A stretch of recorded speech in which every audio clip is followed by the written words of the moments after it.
आज की class BA, BSc और बीकॉम के जो फोर्थ सेमेस्टर के स्टूडेंट्स हैं उनके लिए मोस्ट इम्पॉर्टेंट क्लास है, क्योंकि इसमें हम जो उनका को करिकुलर का पेपर है, अनिवार्य पेपर है, कंपलसरी पेपर है, ये पेपर आपको देना ही है। और अब तक पिछले 3 सेमेस्टर में आपने ये पेपर दिया भी होगा।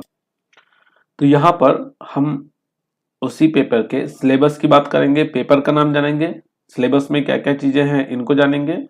और एग्जाम टाइप आपको पता ही है कि एग्जाम ऑब्जेक्टिव टाइप क्वेश्चंस के रूप में आते हैं, तो हम ऑब्जेक्टिव टाइप क्वेश्चंस को भी आने वाले वीडियोस में सॉल्व करेंगे। अगर आप चाहते हैं कि इसमें आपको नोट्स भी प्रोवाइड किया जाए, मतलब नोट्स के वीडियो भी बनाए जाएं, तो आप नीचे कमेंट कर सकते हैं। तो आइए आज की वीडियो में हम एक बार पहले सिलेबस को देखते हैं कि इस सिलेबस में आपको क्या क्या चीजें पढ़नी है। सिलेबस आपका बहुत ही इंटरेस्टिंग है और आपके लाइफ के लिए बहुत ही ज़्यादा हेल्पफुल भी है, क्योंकि यहाँ पर आप अपने लाइफ से रिलेटेड काफ़ी कुछ चीज़ों को जानेंगे, समझेंगे। तो यूनिट फर्स्ट की बात करें तो यूनिट फर्स्ट में आपको फिजिकल एजुकेशन के बारे में जानना है। उससे पहले एक बार पेपर का नाम देख लेते हैं। आप लोगों ने देख लिया होगा, पेपर का नाम है आपके फिजिकल एजुकेशन एंड योगा, शारीरिक शिक्षा और योग। अब इसमें आपको शारीरिक शिक्षा के बारे में भी जानकारी मिलेगी। इसके साथ साथ आप अपने बॉडी को कैसे फिट रख सकते हैं, मोटापा कैसे कम कर सकते हैं और एक हेल्दी लाइफ कैसे जी सकते हैं, उसके बारे में। साथ में आपको योगिक क्रियाओं के बारे में कि योग क्या है, योग के अंदर कौन कौन सी क्रियाएं होती हैं, कितने पार्ट होते हैं योग के, वो सारी चीजें भी आपके सिलेबस में हैं। सब कुछ यहाँ पर हम जानेंगे। तो सिलेबस को देखते हैं। यूनिट फर्स्ट में आपको फिजिकल एजुकेशन से ही रिलेटेड चीजें देखने को मिलेंगी, जहां पर आपको फिजिकल एजुकेशन की मीनिंग, उसकी डेफिनेशन, उसका एम यानी उसका उद्देश्य क्या है, ऑब्जेक्टिव्स, ये सारी चीजें आपको, मतलब उसका लक्ष्य क्या है, एम उसका लक्ष्य हो गया, उसका उद्देश्य क्या है। फिर मिसकॉन्सेप्शन अबाउट फिजिकल एजुकेशन, शारीरिक शिक्षा के बारे में जो गलत धारणाएं हैं, वो कौन कौन सी गलत धारणाएं हैं, उनको हम कैसे दूर कर सकते हैं। फिर इसकी आवश्यकता क्यों पड़ती है, शारीरिक शिक्षा की आवश्यकता क्यों पड़ती है, आधुनिक समाज में शारीरिक शिक्षा की आवश्यकता, उसका क्या महत्व है, और दायरा, उसकी क्या लिमिटेशंस हैं, ये सारी चीजें भी देखेंगे।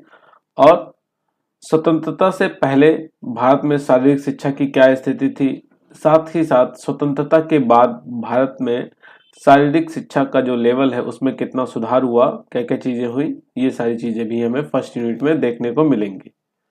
सेकेंड यूनिट की बात करें तो सेकेंड यूनिट में टोटली आपके फिटनेस और वेलनेस से रिलेटेड है, जिसमें हम फिटनेस क्या है इसके बारे में जानेंगे, इसके अर्थ, वेलनेस के अर्थ, उसकी परिभाषा, महत्व, कैसे फिट रहें, कौन कौन सी चीजें हैं जो आपकी फिटनेस और तंदुरुस्ती, वेलनेस को प्रभावित करती हैं, उनको देखेंगे।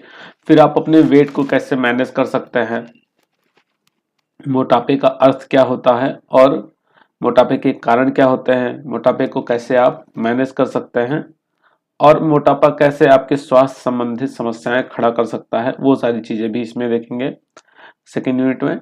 सेकेंड यूनिट में ही हम लाइफ स्टाइल की बात करेंगे कि लाइफ स्टाइल कैसी होनी चाहिए, सही लाइफ स्टाइल क्या होती है, लाइफ स्टाइल को प्रभावित करने वाले कारक क्या हैं, और अगर सही लाइफ स्टाइल बनाए रखा जाए तो उससे हमें क्या क्या बेनिफिट हैं, ये सारी चीजें भी हम देखेंगे।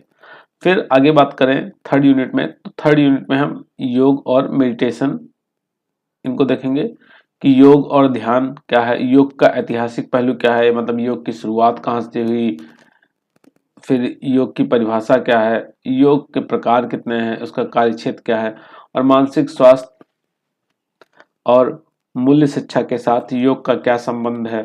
फिर शारीरिक शिक्षा और खेल के साथ योग का क्या संबंध है, आसन क्या होते हैं, आसन के और शारीरिक आसन और शारीरिक क्रियाओं के बीच में क्या अंतर है, प्राणायाम की परिभाषा देखेंगे, प्राणायाम का वर्गीकरण क्या है, फिर प्राणायाम और गहरी सांस लेने में, आप जैसे सांस तो लेते हैं, प्राणायाम में भी सांस ही लेते हैं, लेकिन दोनों में अंतर क्या है वो चीजें देखेंगे। फिर कुछ आसनों के बारे में बात करेंगे, जैसे सूर्य नमस्कार हो गया, भुजंगासन हो गया, नौकासन हो गया, हलासन हो गया, पद्मासन, शवासन, मकरासन, धनुरासन, ताड़ासन। और प्राणायाम में हम अनुलोम विलोम प्राणायाम या एक दो प्राणायाम और की बात करेंगे, कपालभाति प्राणायाम, इन सब की बात करेंगे। फोर्थ यूनिट में हम जो इंडियन ट्रेडिशनल गेम्स हैं उनकी बात करेंगे कि क्यों ये गेम्स बनाए गए थे। आपने भी बचपन में खेला होगा, नहीं खेला होगा तो खेलते देखा होगा लोगों को, कि गांव में खासकर गिल्ली डंडा हो गया, व्यायाम कुश्ती हो गया, फिर कंचे खेलना हो गया, स्टापू, ये सारी चीजें खेल बचपन में आपने लोगों को खेलते देखा होगा या खुद भी खेला होगा। तो ऐसे खेल क्यों बनाए गए, इन खेलों का क्या महत्व है, वो सारी चीजें भी यहाँ पर आपको जानने को मिलेंगी। फिर शारीरिक शिक्षा के अंदर मनोरंजन क्या है और मनोरंजन की परिभाषा क्या है, उसका अर्थ क्या है, मनोरंजन का दायरा क्या है, उसका महत्व क्या है, ये सभी चीजें भी यहाँ पर आपको देखने को मिलेंगी। मनोरंजन की गतिविधियाँ, उसके कितने प्रकार हैं, फिर एरोबिक्स और जुम्बा, ये दोनों फिट इंडिया मूवमेंट के तहत चलाए जा रहे हैं, ये क्या होते हैं और कैसे इनको फॉलो करके हम हेल्दी रह सकते हैं, ये सभी चीज़ें यहाँ पर आपको सिलेबस में देखने को मिलेंगी। तो ये तो एक ब्रीफ इंट्रोडक्शन हो गया आपके सिलेबस के बारे में कि आपके सिलेबस में कौन कौन सी चीज़ें हैं। आने वाली वीडियोस में हम इससे रिलेटेड एमसीक्यू टाइप क्वेश्चंस को ही सॉल्व करेंगे। अगर आप कमेंट करते हैं और ज़्यादा कमेंट आते हैं तो हम इनके नोट्स के वीडियोस भी लाएंगे। अदरवाइज आपका पेपर जो है वो ऑब्जेक्टिव टाइप क्वेश्चंस के रूप में ही होना है, तो हम कोशिश करेंगे कि ऑब्जेक्टिव क्वेश्चंस ही सॉल्व किया जाए, ज़्यादा से ज़्यादा क्वेश्चन सॉल्व किया जाए। तो मिलते हैं नेक्स्ट वीडियो में, तब तक के लिए धन्यवाद।